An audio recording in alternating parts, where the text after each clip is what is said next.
Oi, tudo bom? Eu sou a Ana e hoje a gente está no dia 22 de leitura. Eu vou ler Êxodo 14, 15 e 16. E vou ler de aparelho, ó. Eu uso aparelho e aí vai ficar meio assim. Às vezes eu gravo com aparelho, às vezes eu gravo sem.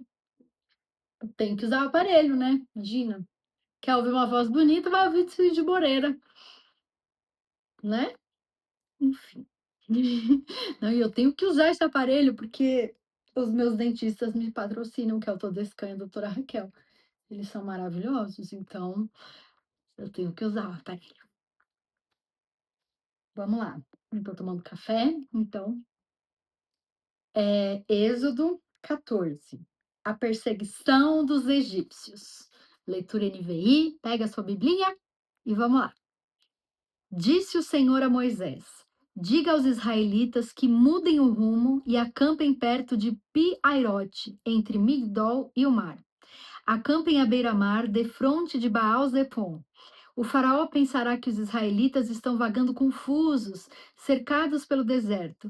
Então endureceu o coração do faraó e ele os perseguirá. Todavia, eu serei glorificado por meio do faraó e de todo o seu exército, e os egípcios saberão que eu sou o Senhor. E assim fizeram os israelitas. Contaram ao rei do Egito que o povo havia fugido. Então o faraó e os seus conselheiros mudaram de ideia e disseram: o que foi que fizemos? Deixamos os israelitas saírem e perdemos os nossos escravos. Então o faraó mandou aprontar a sua carruagem e levou consigo o seu exército. Levou todos os carros de guerra do Egito, inclusive 600 dos melhores desses carros, cada um com um oficial no comando. O Senhor endureceu o coração do faraó, rei do Egito, e este perseguiu os israelitas que marchavam triunfantemente. Os egípcios, com todos os cavalos e carros de guerra do faraó, os cavaleiros e a infantaria, saíram em perseguição aos israelitas e os alcançaram quando estavam acampados à beira-mar, perto de Pi-Airote, defronte de Baal-Zefon. A travessia do mar. Ao aproximar-se o faraó, os israelitas olharam e avistaram os egípcios que marchavam na direção deles. E aterrorizados clamaram ao Senhor. Disseram a Moisés: foi por falta de túmulos no Egito que você nos trouxe para morrermos no deserto? O que você fez conosco, tirando-nos de lá? Já que tínhamos dito no Egito: deixe-nos em paz, seremos escravos dos egípcios. Antes ser escravos dos egípcios do que morrer no deserto. Moisés respondeu ao povo: não tenham medo, fiquem firmes e vejam o livramento que o Senhor lhes trará hoje, porque vocês nunca mais verão os egípcios que hoje vêm. O Senhor lutará por vocês, tão somente acalme-se. Disse então o Senhor a Moisés: por que você está clamando a mim? Diga aos israelitas que sigam avante. Erga a sua vara e estenda a mão sobre o mar, e as águas se dividirão, para que os israelitas atravessem o mar em terra seca. Eu, porém, endurecerei o coração dos egípcios, e eles o perseguirão, e serei glorificado com a derrota do faraó e de todo o seu exército, com seus carros de guerra e seus cavaleiros. Os egípcios saberão que eu sou o Senhor quando eu for glorificado com a derrota do faraó, com seus carros de guerra e seus cavaleiros. A seguir, o anjo de Deus que ia à frente dos exércitos de Israel retirou-se, colocando-se atrás deles. A coluna de nuvem também saiu da frente deles e se pôs atrás, entre os egípcios e os israelitas. A nuvem trouxe trevas para um e luz para o outro, de modo que os egípcios não puderam aproximar-se dos israelitas durante toda a noite. Então Moisés estendeu a mão sobre o mar, e o Senhor afastou o mar e o tornou em terra seca, com um forte vento oriental que soprou toda aquela noite. As águas se dividiram e os israelitas atravessaram pelo meio do mar em terra seca, tendo uma parede de água à direita e outra à esquerda. Os egípcios os perseguiram e todos os cavalos, carros de guerra e cavaleiros do faraó foram atrás deles até o meio do mar. No fim da madrugada, do alto da coluna de fogo e de nuvem, o Senhor viu o exército dos egípcios e o pôs em confusão. Fez que as rodas dos seus carros começassem a soltar-se, de forma que tinham dificuldade em conduzi-los. E os egípcios gritaram: vamos fugir dos israelitas! O Senhor está lutando por eles contra o Egito. Mas o Senhor disse a Moisés: estenda a mão sobre o mar para que as águas voltem sobre os egípcios, sobre os seus carros de guerra e sobre os seus cavaleiros.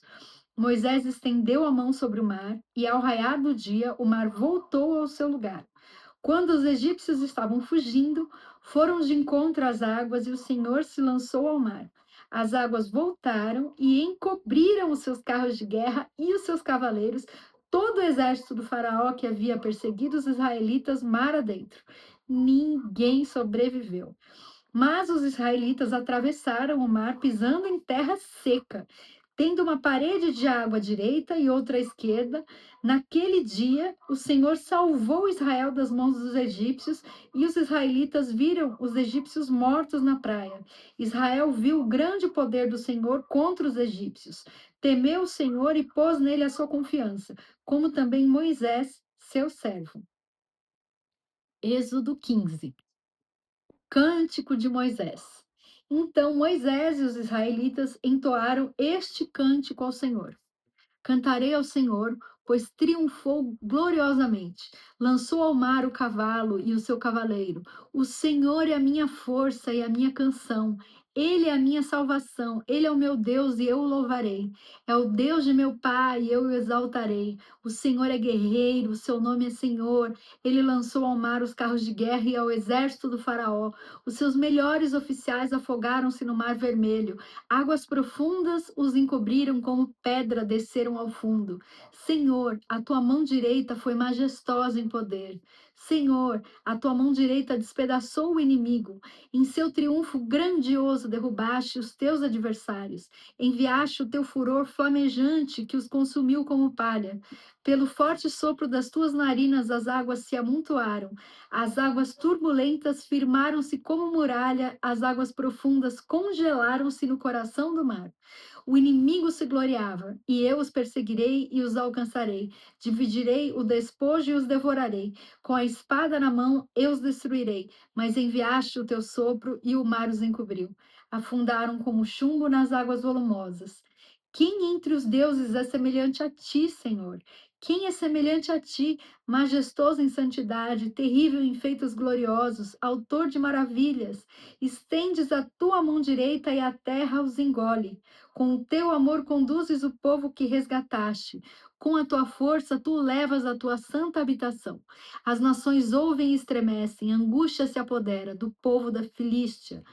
Os chefes de Edom ficam aterrorizados, os poderosos de Moabe são tomados de tremor. O povo de Canaã esmorece, terror e medo caem sobre eles, pelo poder do teu braço. Ficam paralisados como pedra, até que passe o teu povo, ó Senhor, até que passe. O povo que tu compraste, tu o farás entrar e o plantarás no monte da tua herança, no lugar, ó Senhor, que fizeste para a tua habitação no santuário, ó Senhor, que as tuas mãos estabeleceram. O Senhor reinará eternamente. Quando os carros de guerra e os cavaleiros do faraó entraram no mar, o Senhor fez que as águas do mar se voltassem sobre eles. Mas os israelitas atravessaram o mar pisando em terra seca. Então Miriam, a profetisa, irmã de Arão, pegou um tamborim e todas as mulheres a seguiram, tocando tamborins e dançando. E Miriam lhes respondia cantando: Cantem ao Senhor, pois triunfou gloriosamente, lançou ao mar o cavalo e o seu cavaleiro. As águas de Mara e de Elim. Depois Moisés conduziu Israel desde o Mar Vermelho até o deserto de Sur. Durante 3 dias caminharam no deserto sem encontrar água. Então chegaram a Mara, mas não puderam beber das águas de lá porque eram amargas. Esta é a razão por que o lugar chama-se Mara. E o povo começou a reclamar a Moisés, dizendo: Que beberemos? Moisés clamou ao Senhor e este lhe indicou um arbusto. Ele o lançou na água e esta se tornou boa.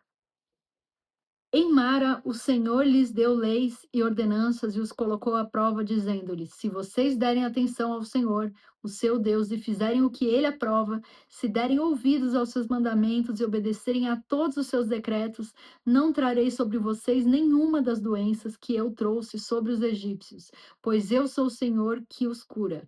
Depois chegaram a Elim, onde havia 12 fontes de água e 70 palmeiras, e acamparam junto àquelas águas. Agora, Êxodo 16. O maná e as codornizes. Toda a comunidade de Israel partiu de Elim e chegou ao deserto de Sim, que fica entre Elim e o Sinai. Foi no 15º dia do segundo mês depois que saíram do Egito, no deserto, toda a comunidade de Israel reclamou a Moisés e Arão. Disseram-lhes os israelitas: Quem dera a mão do Senhor nos tivesse matado no Egito? Lá nos sentávamos ao redor das panelas de carne e comíamos pão à vontade, mas vocês nos trouxeram a este deserto para fazer morrer de fome toda essa multidão. Disse, porém, o Senhor a Moisés: Eu lhes farei chover pão do céu. O povo sairá e recolherá diariamente a porção necessária para aquele dia. Com isso os porei à prova para ver se seguem ou não as minhas instruções. No sexto dia trarão para ser preparados o dobro do que recolhem nos outros dias. Assim, Moisés e Arão disseram a todos os israelitas: Ao entardecer, vocês saberão que foi o Senhor quem os tirou do Egito.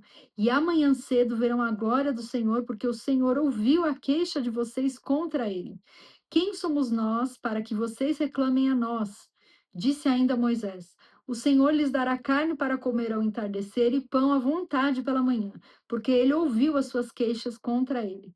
Quem somos nós? Vocês não estão reclamando de nós, mas do Senhor. Disse Moisés a Arão: Diga a toda a comunidade de Israel que se apresente ao Senhor, pois ele ouviu as suas queixas. Enquanto Arão falava a toda a comunidade, todos olharam em direção ao deserto e a glória do Senhor apareceu na nuvem.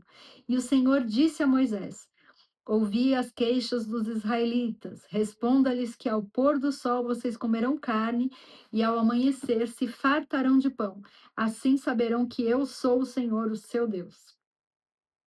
No final da tarde apareceram codornizes que cobriram o lugar onde estavam acampados. Ao entardecer havia uma camada de orvalho ao redor do acampamento. Depois que o orvalho secou, flocos finos semelhantes a geada estavam sobre a superfície do deserto. Quando os israelitas viram aquilo, começaram a perguntar uns aos outros: Que é isso? Pois não sabiam do que se tratava. Disse-lhes Moisés: Este é o pão que o Senhor lhes deu para comer. Assim ordenou o Senhor: cada chefe de família recolha quanto precisar, um jarro para cada pessoa da sua tenda. Os israelitas fizeram como lhes fora dito. Alguns recolheram mais, outros menos. Quando mediram com o jarro, quem tinha recolhido muito não teve mais, e não faltou a quem tinha recolhido pouco.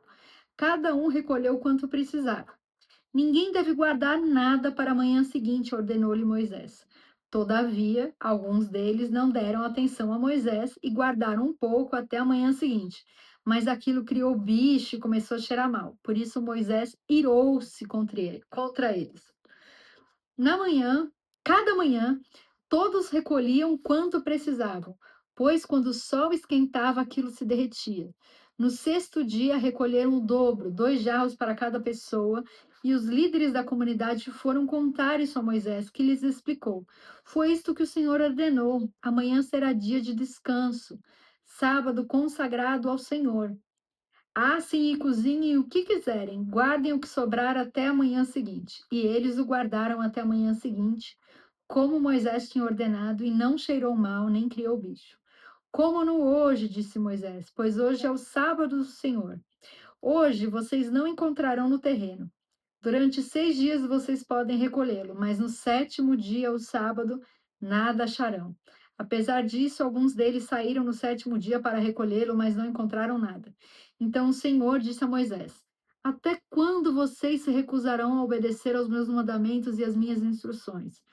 Vejam que o Senhor lhes deu o sábado, e por isso no sexto dia ele lhes dá pão para 2 dias. No sétimo dia, fiquem todos onde estiverem, ninguém deve sair. Então o povo descansou no sétimo dia. O povo de Israel chamou maná aquele pão. Era branco como semente de coentro e tinha gosto de bolos de mel. Disse Moisés: O Senhor ordenou-lhes que recolham um jarro de maná e que o guardem para as futuras gerações, para que vejam o pão que lhes dei no deserto, quando os tirei do Egito. Então Moisés disse a Arão: Ponha numa vasilha a medida de um jarro de maná e coloque-a diante do Senhor, para que seja conservado para as futuras gerações. Em obediência ao que o Senhor tinha ordenado a Moisés, Arão colocou o maná junto às tábuas da aliança para ali ser guardado. Os israelitas comeram maná durante 40 anos até chegarem a uma terra habitável. Comeram maná até chegarem às fronteiras de Canaã. O jarro é a 10ª parte de um arroba. E acabamos por hoje. Um beijo, fica com Deus, comenta, compartilha. Obrigada pelo carinho.